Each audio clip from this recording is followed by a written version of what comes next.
Hey friends, would you ever ask someone at your church how to find good pleasure? I think that's kind of an odd question, or at least we think it's an odd question, because when you think of church and faith and God's Word, oftentimes we think of it as something that stifles our pleasure. At least the world does. You know, you have all these commandments, all these rules, and you're supposed to follow them, and you're supposed to deny yourself and continue on this journey until you have the good pleasure of heaven.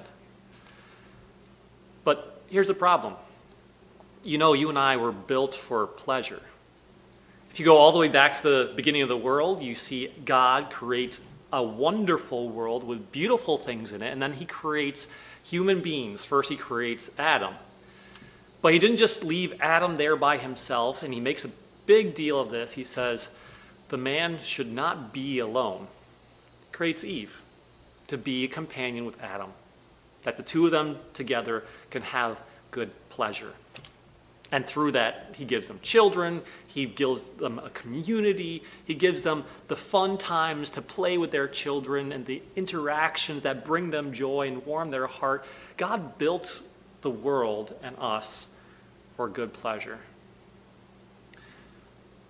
But then Eve and Adam did something that changed that whole story. You see, there was a liar that came into the garden. His name was Satan, and he said, you know what?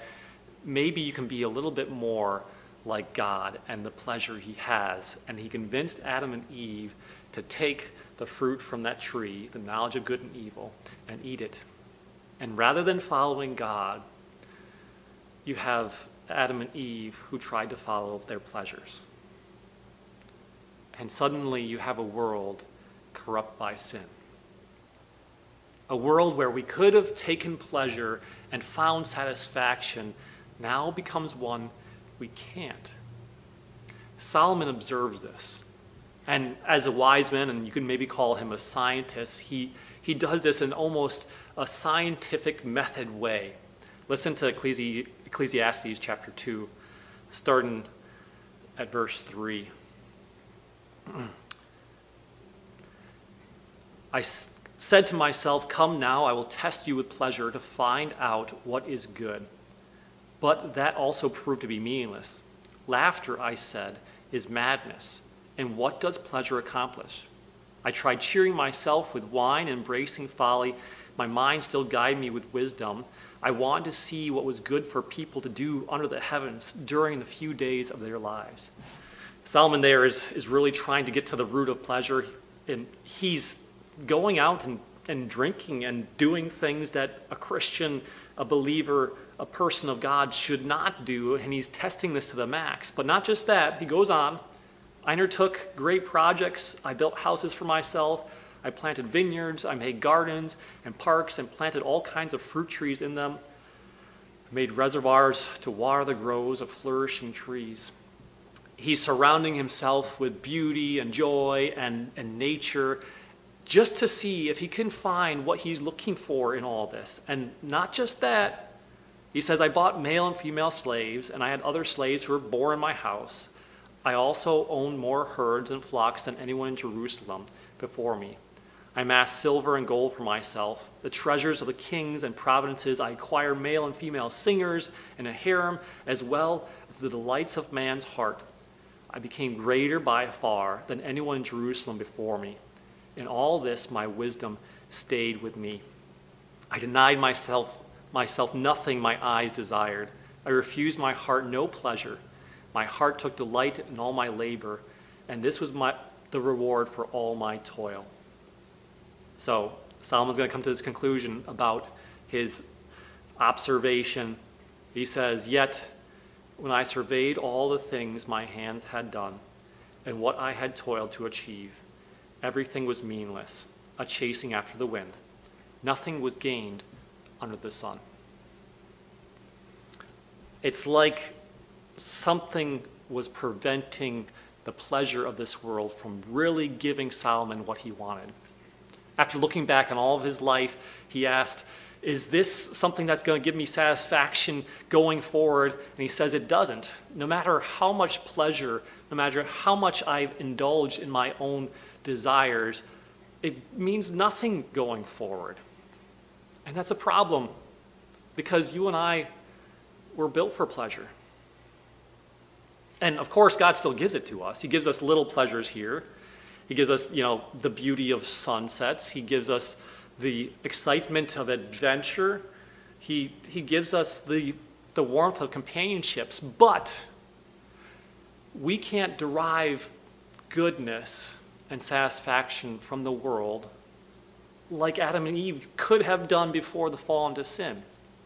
It just can't be done.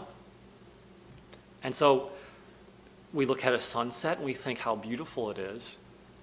But then around the sunset, we see everything that's ugly. We look for companionship, but we realize we can't find perfect companionship here. And even our adventures and even our journeys in our world oftentimes become drab and tiresome and wearisome. There's an evangelist. His name is Ravi Zacharias. He recently passed away, but he said this. He said, "Meaninglessness is not found in being tired of pain, but being tired of pleasure."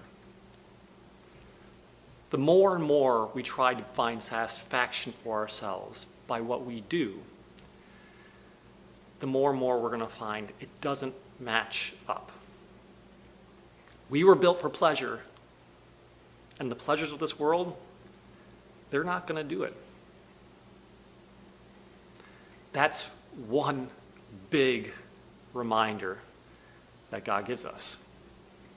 Because there's still pain and frustration and suffering. You think of right now in our COVID world, we have emotional, psychological pain from being shut away from each other. You think of everything that's happening in Louisiana and the hurricane. There's pain because people have lost their homes. It's all a big reminder that we can't find satisfaction by ourselves, but only through God. And so, God's going to give you the keys to pleasure. First, it's knowing the big overarching story. In other words, because the Bible tells me so. You see, he promised to come down to save us from that liar, Satan, and give us himself so that we aren't caught in the meaningless life of this world only to live and die and be forgotten. Instead, he sent his son, Jesus, who came, born in a place where animals stayed and ate from, and he lived a life that didn't really have much at all. And then he was tortured and beaten and put to death. And you think that's not a place that I'm going to find pleasure at all until you understand the overarching story. That you see God wanted you and I to be again in that perfect relationship with him. And so he sent his son, who took good pleasure in carrying out the work to bring us back to be with God as his good children. And he makes us part of this story with a good ending. Not just that, but he focuses us to others. Just as God was focused on us, he turns us to focus on others. And rather than living for pleasure, we find pleasure in living for serving others and becoming the hands and the feet of God to tell the world of this overarching story of which God has made them a part by Jesus' death on the cross. And then he allows us simply to enjoy the good pleasures of this world. To look around at a sunset. Because when we look at a sunset, we see more than the world sees. We can see the same things like the colors and the beauty and the celestial bodies orbiting around each other. But what we see also is a God who placed them there and formed them and put them on their orbit. And it's the same God who put us where we are.